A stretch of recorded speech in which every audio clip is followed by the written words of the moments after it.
Bali guys, ngayong araw nga pala ay magagamit na natin itong ating concrete pan. Ilang araw nga din pala tayo dito nag-curing at pwede na itong gamitin. Ang kailangan nga lang ay banlawan na maigi at babara ng saging. Kaya naman guys, samahan nyo nga pala si Kuya Macho Nurin. So paano guys? Tara!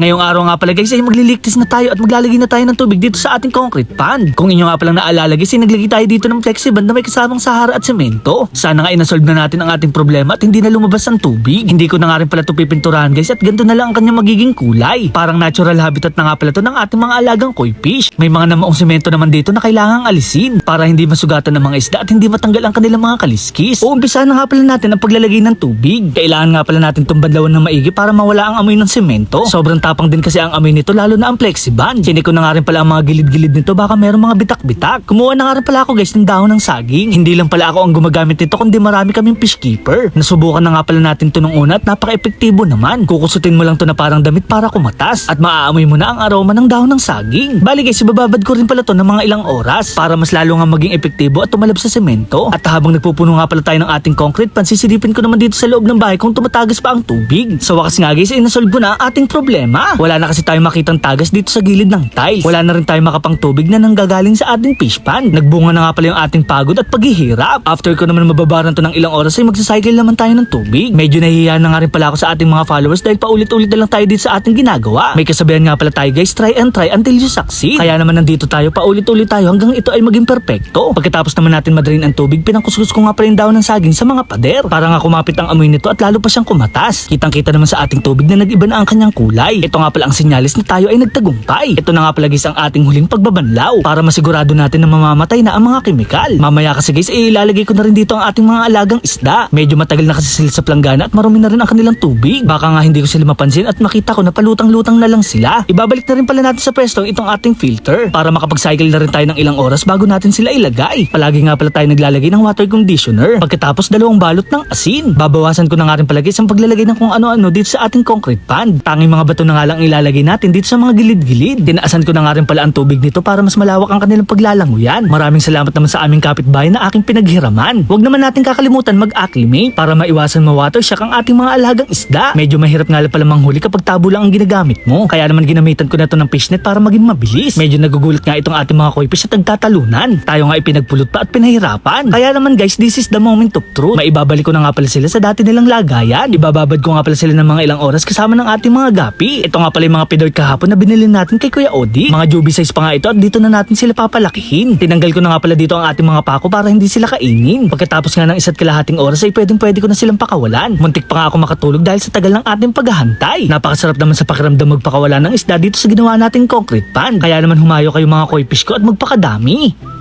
Char. May inalalagay din pala ako ditong formula para sa anti-stress. Kaya naman makikita natin sila na bumabalik na ang kanilang sigla. O diba guys, napakaganda! Sunod ko naman pinakawalan itong ating mga gapi. Hantayin nyo nga pala ang kanilang molting dahil lalabas pa dito ang kanilang tunay na ganda. Naglagay na nga rin pala tayo dito ng floating cage para meron silang pagtaguan. At dito na nga pala guys nagtatapos ang ating concrete pan series. Char. So paano guys, hanggang dito na lang. Maraming salamat sa panunood. Paalam! Yeah!